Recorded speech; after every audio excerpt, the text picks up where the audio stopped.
knowing, and this is why the beauty of vaudeville and the beauty of that trope is that they know they're going to get the pie in the face, and they show up for work anyway.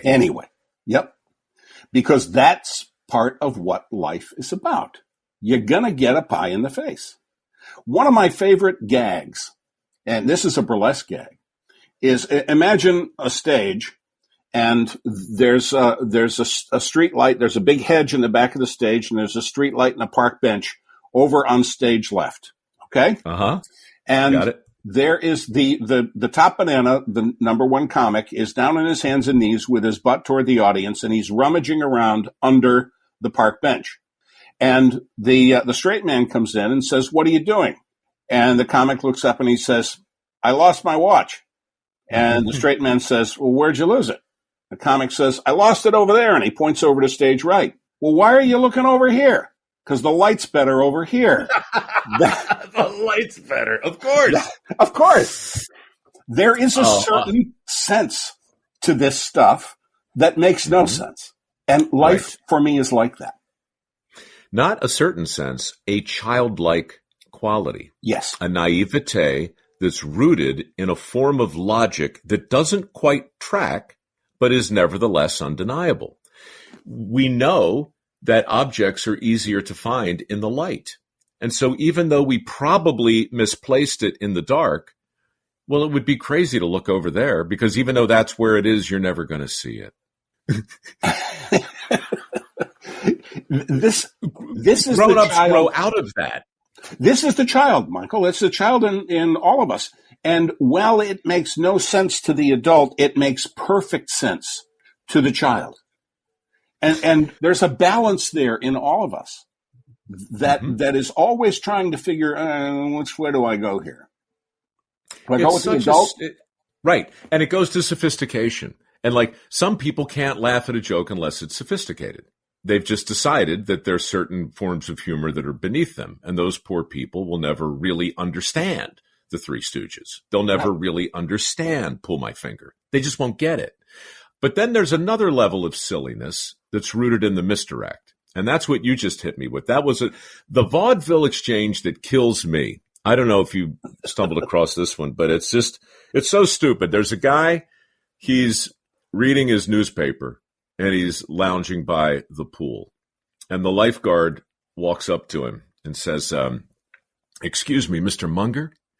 And the guy pulls the newspaper aside and says, "Yeah, I'm Munger." And he says, "Mr. Munger, I'm sorry to disturb you, but there have been some complaints from the other people at the pool." "Complaints? What kind of complaints?" "Well, apparently, Mr. Munger, some people have been urinating into the pool, and I just needed to bring this to your attention." "Let me tell you something, son. Everybody urinates in the pool. I don't see what the big deal is." And then there's a pause, and the lifeguard says, "From the high dive, Mr. Munger?"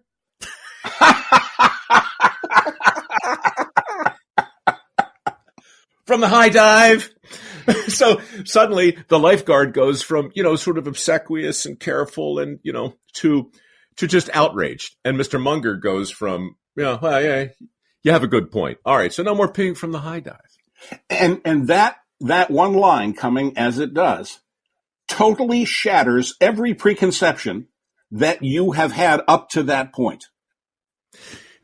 For the simple reason that you have peed in a pool before. Absolutely.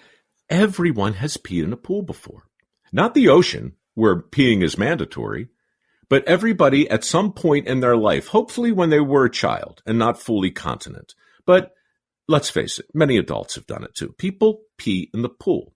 And so when you start to hear the lifeguard and this character called Munger talk about this inescapable truth, this thing that we can all immediately relate to, you are suddenly waist deep in the shallow end, letting one go. You remember when you did that. But not Munger. He went to the high dive. Munger was special. He was special. What's really interesting about that is that probably 50% of the people are saying to themselves, "I never did that. I never did that." I never did that. Not me. I wouldn't do that. Oh, man. Well, what you said earlier, we need to get our sense of humor back. And you can't do that if you're in denial. And we're in denial, it seems, about so many different things. True. We're twisted up with so many different kinds of guilt, so much uncomfortableness. When did being uncomfortable become the enemy? When did we get so frightened of functioning outside of our comfort zone? When we became scared to death to reveal our real selves, our authentic selves. That's when it happened. Is it fair to civilized. say? Yes. But we kind of talked around this a little bit last time. But if you're on the hero's journey, if you're the kind of person who really genuinely might want to come face to face with his or her authentic self, then talk to me about the role of the camera and how a camera can help facilitate or magnify the impact of that journey. The camera is, for me, it's always a matter of perspective. There's a whole different perspective between being in front of the camera or on the other end of the camera feed. What the audience sees is carefully curated. In our case, it wasn't all that careful because we just sort of went by the seat of our pants. But for me, and I'm going by my personal experience, Michael, for me, I dismissed the camera and I talked to the person on the other side, the person who was out there. I never used the camera at QVC. In other endeavors, I did. But at QVC, I never considered that the camera was a medium to get to another person or people out there. And I tried to talk to people one person at a time. I would picture who it was that I was talking to. And yes, occasionally they were naked. I will admit that. Mm-hmm. But that was part of, to the extent that I had an ability to touch people through that means, that through that media, that was part of it.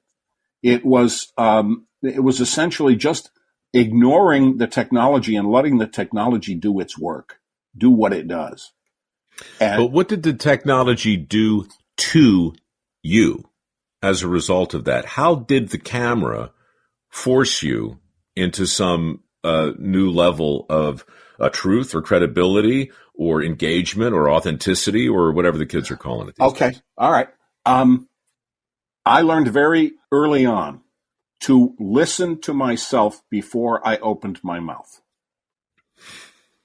That's the big lesson that I learned. Always listen to what you're going to say before you say it, you damn fool. And if you do that, you won't end up with your foot in your mouth. You'll end up with the words coming out that you want to come out. It is a matter of control, but it really has to do with listening to yourself before you open your mouth. The way I thought about it, and that lesson landed for me too in a slightly different way, but the way it manifested was on Dirty Jobs and the Discovery Channel. It was saying, look, I don't think that the world needs another expert, and I don't think the world needs another host lording information over them and sprinkling their vast knowledge, right, on them in a controlled environment that ultimately elevates them and kind of diminishes the audience. The trick was, I have to know more than you do, but I don't need to know it so far in advance. In fact, if you see me learn it and then I pass it back to you, then you've got a much tighter feedback loop. And a certain humility gets baked into it. You still need to know where you're going before you get there, in the same way Gretzky knew where the puck was going to be a half a second before his competitors. He wasn't stronger or faster than anybody. He just knew where the puck was going to go, right? Mm-hmm. And so that, in some weird way, the camera forced me to do that. And I suspect the same is true of you. Yeah, it tinkers with time. In it can slow it down, but it can also speed it up. If you let that control get away from you, you ain't getting it back. Once you get out of control in front of the camera, you're out of control. You're not getting it back until somebody says, let's go to a commercial. People used to ask me, what's it like, working the overnight shift all the time? And I said, the truth is, in that studio, it's always 2:30 in the morning on a Tuesday, usually. It's kind of like over this last year with these lockdowns. It was always Wednesday around 1 p.m, no matter what day it was. It does mess with time. Cameras and studios mess with time. COVID messed with time. Lockdowns mess with time. These artificial constructs, they force you to adapt in ways that, well, you either pivot or perish, right? Adapt or die. And you can pivot or perish in real time. We worked with some folks we worked with one guy who there was a direct line between his ear and his mouth. Now, by that I mean whatever went in the IFB, the interruptible feedback machine here, in his little earbud, came out of his mouth. If the producer said yada yada, then he said yada yada. It's just what he did. And he didn't have that filter. And by the way, he never really developed that filter to the point where he would take the earbud out and just not listen. But it was disastrous one time. And this is one of the funniest things that happened to me. And anyone who doesn't want to hear a dirty joke, just kind of turn your sound down. We had a game. We had a word game. I don't know. Did we have the word game when you were there? I think. Oh, sure. Yeah. Oh, yeah. Yeah. Uh-huh. So there was a scrambled word at the bottom of the screen, and the caller who was cued to the word game was given a clue and had 20 seconds to figure it out. And if they did, they won so many QVC shopper dollars. Shopping dollars, yeah. Right. So this particular host is standing in front of the camera. He gets cued to the word game. He says, "Congratulations, Marcia, you've just been chosen to play our word game. Do you know how it works?" And he explained it. And then he said, "Okay, here's the word." And there's that little chime, bling, and the word comes up in the bottom of the screen. And the host in question opens his mouth, and the producer says in his ear, "It's a bird." And the host in question says, "Marcia, it's a bird." And then the producer says, "Or something that special women sometimes do." And it came right out of his mouth. Well, the word was swallow. And that's the end of that. Yeah. Yeah. But not the end of him. God bless him. No, he got another best. He did learn that lesson. He did learn it. Meanwhile, I caught hell that same week. I remember how this all went down. You of course remember the QVC lucky number. Well, of course.